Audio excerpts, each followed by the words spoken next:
This is a Zippo I'm very excited to show off. The older, no paperwork with this one. But this one I believe was a pretty penny. I want to say I paid 70, 80 maybe. But I just had to. I've seen these go up a few times. Betty Boop branded Zippo. Fun fact, Betty Boop just entered the public domain. At least the first iteration, I believe the black and white Betty Boop. Over 100 years ago, it enters the public domain. After the 100 years, typically no one has copyrights, but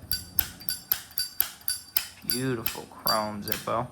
This will be dated as there.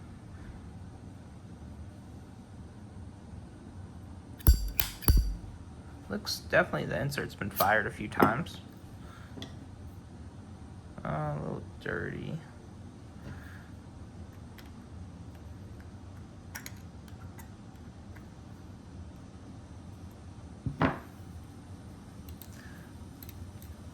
This one being such an expensive Zippo, I'll probably clean this one up a little bit.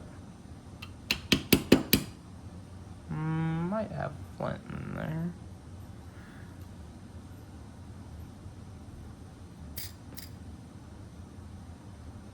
Nope, got it out. There you go. Yeah, so I'll be cleaning this one, polish it up before I bag it. Apply some oil. Just it being an older, more expensive Zippo, I typically do that before I put them in the to be displayed forever bags. And it looks to be the date matching insert. Yep, beautiful Zippo. Love this one.